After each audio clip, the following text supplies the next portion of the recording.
Welcome to NFL Talk. You know, we always like to take a deeper look, and today we've got a trade story, a good one. It's got layers upon layers.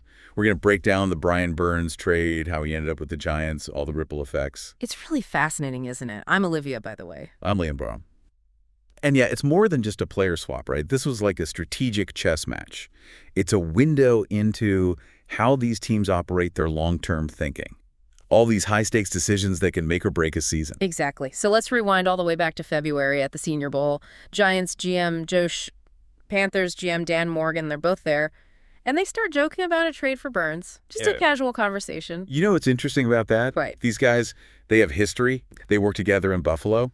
So you've got this friendly rivalry, this foundation of trust. I think that probably made the negotiation process even more fascinating. Yeah, definitely adds another layer to it. Fast forward to March. Yeah. Burns is coming off a fantastic season. But contract talks with the Panthers, they're stalled. He's about to hit free agency, and teams are watching very closely. That's where the franchise tag comes into play. The Panthers tagged Burns. It meant they could keep him for another year, but at a hefty price tag of $24 million. It's a strategic tool that gives them time to either work on a long-term deal or, as we saw, explore a trade. And Schoen was ready. He had identified Burns as the guy to boost their pass rush. It was a weakness they needed to address. He's constantly in touch with Morgan, laying the groundwork. It sounds like Schoen had a plan.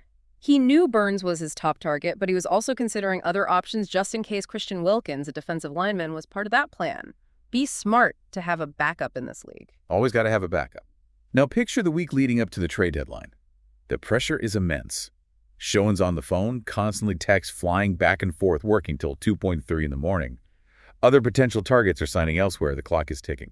It sounds pretty intense. What stands out to you is Schoen's determination. He really believed in Burns and was willing to go the extra mile to get that trade done. It speaks to the Giants' commitment to improving their defense. And they get the deal done. But then we learn something else.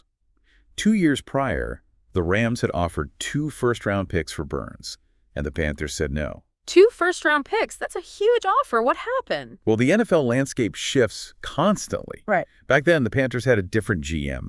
They weren't in rebuilding mode. They saw Burns as a core piece. That same offer 2 years later meant something totally different. So it wasn't a matter of Burns' talent. It was a strategic shift in their approach. Right. New GM, new priorities. The Panthers were focused on rebuilding, and that meant acquiring draft capital to shape their future. It's incredible how team needs and priorities can change so drastically, even in just a couple of years. It really is. Yeah. So the trade happens. Burns lands in New York. He's playing in a bigger market, leading a young defense, and he's actually happy with how it all worked out. He's thriving. More exposure on pace for another double-digit sack season. He's not just a player, he's become a leader for that Giants defense. And to think it all started with a casual conversation at the Senior Bowl. It shows you that in the NFL, even a seemingly offhand remark can turn into a game-changing move. Relationships matter. Strategy matters, and sometimes letting go of a star player can be the right move for everyone involved. Let's get into the specifics. What did the Giants actually give up to bring Burns to New York? All right, so they gave up their second-round pick in the upcoming draft, which was number 39 overall, and a fifth-round pick in the following year's draft. Right. Plus, they swapped fifth-round picks with the Panthers in the current year. So a decent amount of draft capital. It seems like a steep price. But for a player like Burns, who was already a dominant force, it was a calculated risk. Yeah, what do you think? Was it worth it? I think Schoen recognized the value of a young, talented edge rusher like Burns, who could be a cornerstone of their defense for years to come. He wasn't just getting a player, he was getting a leader. Exactly. Someone who can elevate the performance of the entire defense. And Burns himself wasn't just walking into a new team. He was getting a brand new contract. Yeah, big one. The Giants signed Burns to a 5-year deal worth $141 million with $87.5 million guaranteed. Wow, that's serious commitment. It made him the second highest paid edge rusher in the league at the time. That shows how much the Giants believed in Burns and his potential to transform their defense. Absolutely. It also sent a strong message to the rest of the league.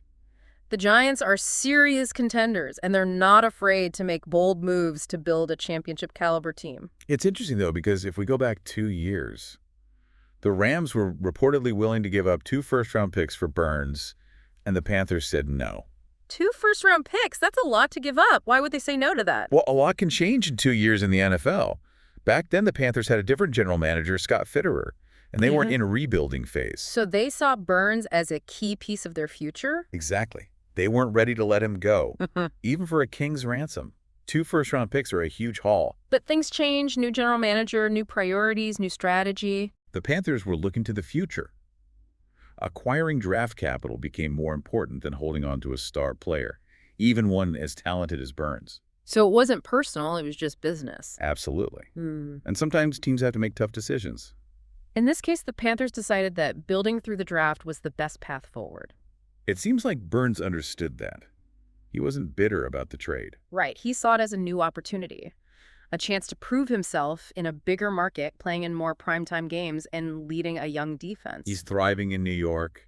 His production has been consistent. He's been a vocal leader, and he's embraced the challenge of playing through injuries. He's showing the Giants that he was worth every penny of that contract. When we look at the impact of this trade, it's clear that both teams benefited in different ways. The Panthers got valuable assets to help them rebuild, and the Giants got a game changer who's already making a huge impact. It's a reminder that in the NFL, sometimes the best moves are the ones that benefit both sides, even if it means parting ways with a star player. For Brian Burns, this is a chance to write a new chapter in his career with the spotlight shining brighter than ever. And the on-field impact has been significant for both teams. For the Panthers, they're clearly in a rebuilding phase. And while losing a talent like Burns hurts, they've gained valuable draft capital to build for the future. They've got a young quarterback in Bryce Young who needs protection. And those draft picks they acquired from the Giants can help them build a solid offensive line. It's a long-term strategy, and they're prioritizing building a foundation for sustained success, even if it means sacrificing some wins in the short term. For the Giants, it's been a complete transformation on defense. They've always had a strong defensive identity, but Burns has brought a new dimension, that relentless pass rush they've been missing. He's leading a young group that includes another star in Dexter Lawrence. And together, they're giving opposing quarterbacks nightmares. They lead the league in sacks, and that's a testament to the impact Burns has had. It's not just about the numbers. It's about the energy he brings, the leadership he provides. He's become a mentor for the younger players, helping them develop and reach their potential. He's elevated the entire unit, and that's what you want from a star player. It's not just about their individual performance, it's about how they make everyone around them better. This whole saga, from that seemingly casual conversation at the Senior Bowl to those intense late-night negotiations, really highlights the complexity of the NFL. Yeah, it's a chess match where every move has consequences. And teams are constantly evaluating their options, weighing the short-term gains against the long-term vision. And sometimes letting go of a star player can be the best move for everyone involved. The Panthers get a chance to rebuild, Burns gets a fresh start with a contending team, and the Giants get the missing piece to their championship puzzle. It's a reminder that in the NFL, the game is always evolving, and the teams that adapt and make the most of their opportunities are the ones that ultimately succeed. Yeah, it really does highlight how even a small conversation can have huge consequences down the line. It's a good reminder that in the NFL, building a winning team is about more than just talent. It's about planning timing, seizing opportunities when they arise. This trade was a perfect example of how two teams with different goals can still come together and make a deal that works for both sides. Definitely shows the strategic thinking of both general managers. They were able to find a win-win and make it happen. And the result is a more exciting and competitive lead for all of us. Absolutely. The Brian Burns trade has definitely added another layer of intrigue to this NFL season. It's a reminder that anything can happen in this league. Keeps us on the edge of our seats for sure. Well, this has been a really insightful look at the Brian Burns trade and what it means for both the Carolina Panthers and the New York Giants. I think we covered it all, from those first conversations at the Senior Bowl to the final details and the impact on both teams. It's been a fascinating journey through the world of NFL trades. We've seen how relationships, strategy, and a little bit of luck all come together to shape the league. I think this deep dive has given everyone a better understanding of how these deals come together. And the impact they can have on the teams and players. We'll be back soon with another deep dive into the NFL. But until then, keep watching the games, because you just never know what's going to happen next. goodbye, and see you in the next video.